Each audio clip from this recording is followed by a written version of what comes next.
Hello dear students, welcome to my channel physics with Anjali Girdhar.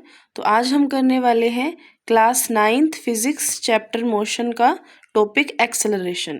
तो चलिए शुरू करते हैं। सबसे पहले बात करते हैं एक्सेलरेशन की डेफिनेशन की। Acceleration of a body is defined as the rate of change of its velocity with time. Acceleration किसे कहते हैं? कोई भी बॉडी है उसकी वेलोसिटी टाइम के रिस्पेक्ट में किस तरीके से चेंज हो रही है उसको अपने एक्सेलरेशन कह देंगे।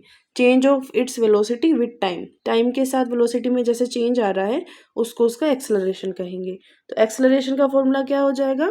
चेंज इन वेलोसिटी अपॉन में टाइम टेकन।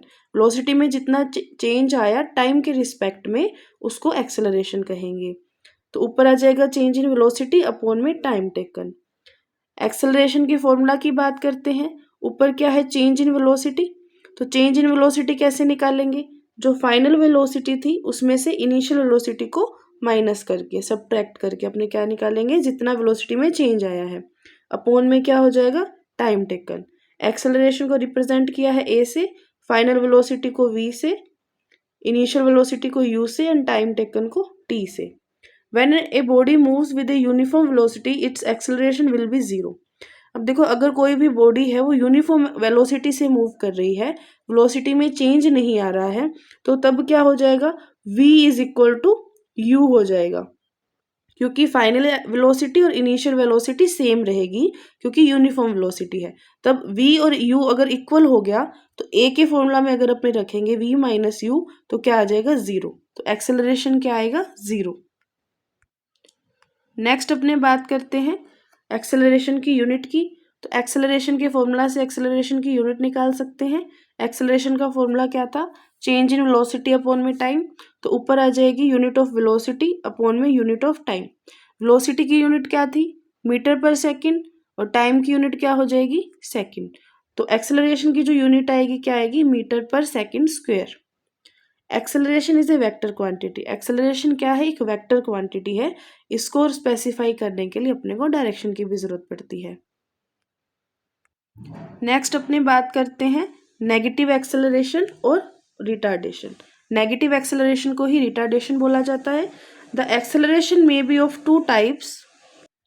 एक्सेलरेशन जो है वो दो प्रकार का होता है, positive acceleration and negative acceleration. अब देखते हैं कि पॉजिटिव एक्सेलरेशन और नेगेटिव एक्सेलरेशन क्या होता है। When velocity of a body increases the acceleration is positive, but when velocity decreases the acceleration is negative.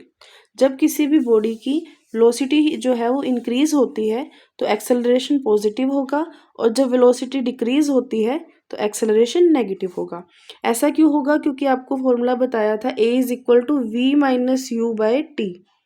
तो अगर उसकी फाइनल वेलोसिटी इनिशियल वेलोसिटी से ज़्यादा होगी, मतलब उसकी जो वेलोसिटी है वो इंक्रीज हो रही है, तो v माइनस यू की वैल्यू पॉजिटिव आएगी, जिससे एक्सेलरेशन की वैल्यू भी पॉजिटिव आएगी। पर अगर वही वेलोसिटी की वैल्यू जो है वो डिक्रीज हो रही है तो अब क्या होगा? v की वैल्यू u की वैल्यू से छोटी हो जाएगी, क्योंकि फाइनल वेलोसिटी क्या होगी? इनिशियल वेलोसिटी से कम होगी। तो ये वाला जो डिफरेंस है ये क्या आएगा? नेगेटिव आएगा, जिसकी वजह से एक्सेलरेशन भी क्या आ जाएगा? नेगेटिव आ जाएगा। The decrease in the velocity of the body पर सेकंड इज कॉल्ड रिटार्डेशन और नेगेटिव एक्सेलरेशन। और यही जो डिक्रीज होता है वेलोसिटी में पर सेकंड उसको अपने क्या कहते हैं? रिटार्डेशन या नेगेटिव एक्सेलरेशन कहते हैं। When a train approaches a station, it slows down or its velocity gets retarded. इसका एग्जाम्पल दे रखा है आगे आपको कि अगर कोई ट्रेन है वो स्टेशन को अप्रोच कर रही है, स्टेशन पे आ रही है, तो वो क्या होगा? धीरे धीरे स्लो होती होती वहाँ पे रुक जाएगी। तो उसकी वेलोसिटी में क्या आ रहा है? वेलोसिटी डिक्रीज हो रही है। तो अब क्या हो जाएगा? v की जो वैल्यू है u की वैल्यू से छोटी हो जाएगी। ये v माइनस यू का जो सब्ट्रैक्शन है वो नेगेटिव आएगा, तो एक्सेलरेशन नेगेटिव आएगा। तो उसी को क्या कहेंगे? रिटार्डेशन कहेंगे। तो ये थे अपने आज के टॉपिक्स। आई होप आपको समझ आया होगा, और अगर आपको अच्छा लगा तो लाइक कीजिए, शेयर कीजिए एंड चैनल को सब्सक्राइब कीजिए। Thank you so much.